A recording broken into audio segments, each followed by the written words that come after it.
Nostalgie-32 ans après la sortie de Top Gun, Tom Cruise vient d'entamer le tournage de la suite, sous la direction du réalisateur Joseph Kosinski.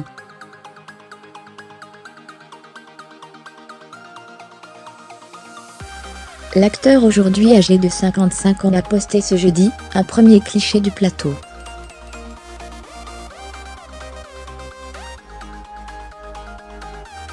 Mais à quoi le film va-t-il pouvoir ressembler? Si vous avez grandi dans les années 1980, Top Gun représente le meilleur, et peut être aussi le pire, du cinéma grand public américain de l'époque.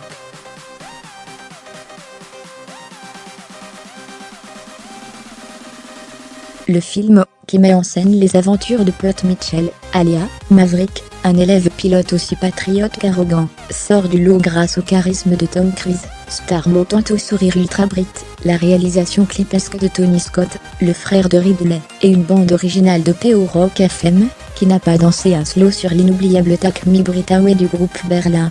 Tout écrite par le pionnier italien de l'électro Giorgio Moro, des points d'interrogation sabrés par la critique à sa sortie. Le film va cartonner en salle dans le monde entier, installant sa vedette comme une valeur sûre au box-office pour un bail.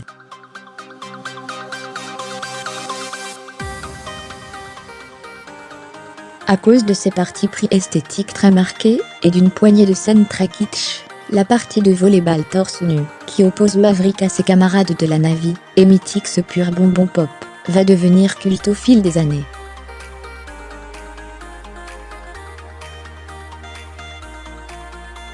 Au point que le projet d'une suite sera régulièrement évoqué, jusqu'au suicide inexpliqué du cinéaste, le 19 août 2012, à l'âge de 68 ans.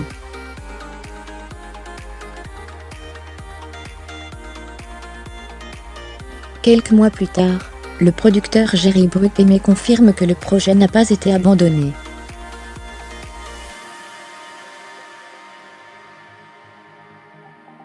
Après avoir engagé le jeune scénariste Justin Mark, dès septembre 2014, il annonce à l'été 2017 que la réalisation a été confiée à Joseph Kosinski, un cinéaste fan des années 1980.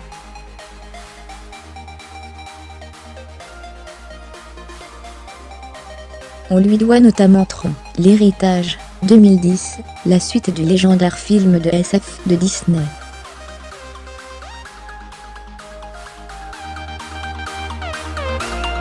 Mais aussi Oblivion, 2013, dans lequel il dirigeait un certain Tom Cruise. Car l'acteur, aujourd'hui âgé de 55 ans, sera bel et bien le héros du long métrage sobrement intitulé Top Gun, Maverick.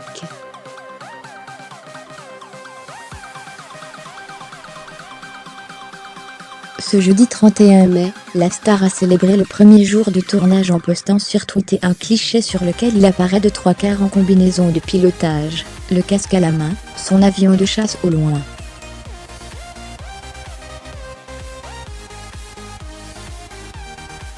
En légende, Phil Zoni ressent le besoin NDLR, une référence à l'un des dialogues du film d'origine entre Maverick et Goose, son coéquipier joué par Anthony Edwards.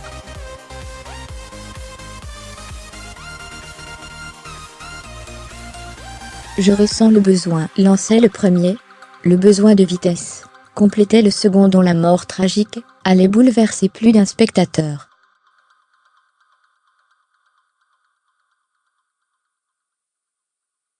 On sait peu de choses sur cette suite très attendue, de l'intrigue aux acteurs qui donnent la réplique à Tom Cruise, même si Val Kilmer, l'interprète de Eastman, le rival de Maverick, a laissé entendre qu'il serait de la partie.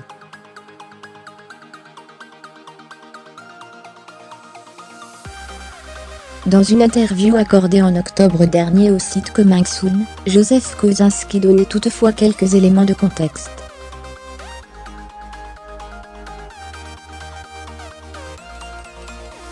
La Navy est très différente aujourd'hui de ce qu'elle était en 1986.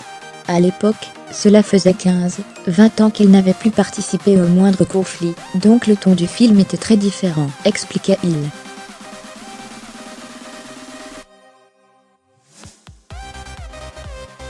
C'est un monde tellement différent, que que l'on ne peut pas simplement se contenter de remaker le premier film. Le réalisateur Joseph Kosinski à sa sortie, le Top Gun de Tony Scott, avait été qualifié par ses détracteurs de pub géante pour une armée américaine en panne de recrues.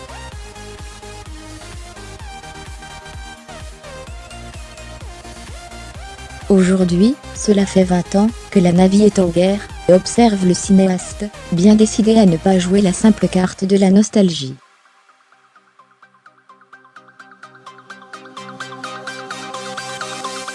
C'est un monde tellement différent que l'on ne peut pas simplement se contenter de remaker le premier film.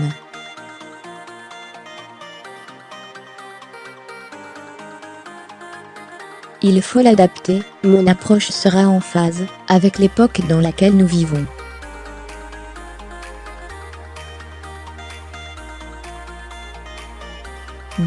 La sortie de Top Gun Maverick est prévue pour le 12 juillet 2019. Voir aussi vidéo. Tom Cruise revient sur sa spectaculaire blessure lors du tournage de Mission Impossible 6. Pour Tom Cruise, la résurrection de Maverick est un projet à double tranchant.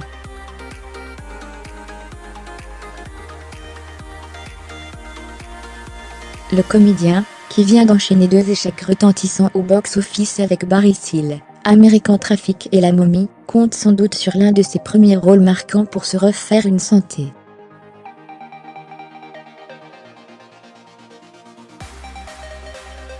Au risque de paraître dépassé par la jeune génération, d'ici là, on le retrouvera dans la peau de l'espion étant 1, puisque la sortie de Mission Impossible, Fallout est programmée le 27 juillet prochain.